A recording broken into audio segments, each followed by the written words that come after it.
নমস্কার বন্ধুরা, আপনারা দেখছেন দীপনির চ্যানেলে। আমি ত্রিপুরা থেকে বলছি, আমার নাম তুলসিনা। তো আমি আজ কাঁঠাল বীজ দিয়ে একটা রেসিপি বানাবো, মুড়মুড়ি পকোড়া। তো আপনারা দেখতে থাকেন রেসিপিটা।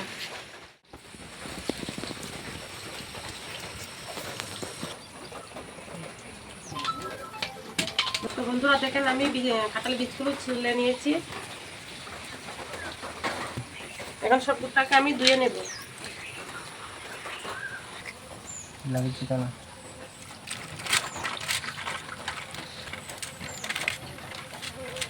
তো বন্ধুরা এখন আমি কাঁঠাল বীজগুলো কুড়িয়ে নেব।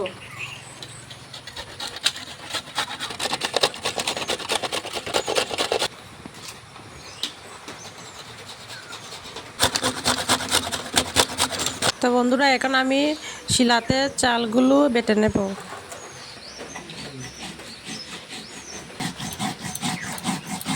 তো বন্ধুরা এখন আমি চানাগুলো বেটে নেব।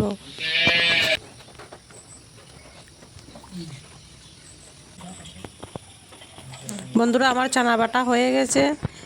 এখন আমি একটা বাটির মধ্যে চানাগুলো দেব। তারপর দিয়ে দেব কাঁঠাল বিচি। তারপর দিয়ে কাঁঠাল বিচি যে কুড়ানো ছিল সেটা দিয়ে দিলাম। তারপর দিয়ে দেব চালের গুঁড়ো।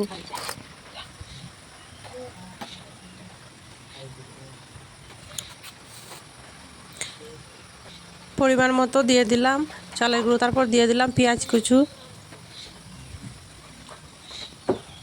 তারপর দিয়ে দিলাম ধনে পাতা, দিয়ে দিলাম লেবু পাতা এবং পরিমাণ মতো লবণ, হলুদ গুঁড়ো, লঙ্কা গুঁড়ো। তারপর সবগুলো আমি ভালো করে মাখিয়ে নিব। তারপর এখন আমি উনুনটা জ্বালিয়ে নেব। আমার উনুনটা জ্বালানো হয়ে গেছে। এখন আমি কড়াইটা বসিয়ে দেব। তো বন্ধুরা আমার কড়াইটা গরম হয়ে গেছে। আমি তেল ঢেলে দিলাম। তো যে মাখিয়েছিলাম সেগুলো ছোটো ছোটো করে, দোকানের মতো ছোটো ছোটো করে দিয়ে দিলাম কড়ার মধ্যে। তো বন্ধুরা আপনারা এরকম অবশ্যই দোকানের মতো রেসিপিটাও হবে। আপনারা বাড়িতে খাবেন, একবার বানিয়ে খাবেন, তারপর একদম দোকানের মতো মুড়মুড়ি পকোড়া হয়ে যাবে। তো বন্ধুরা আমার এখানে পকোড়াটা হয়ে গেছে, আমি নামিয়ে নিলাম।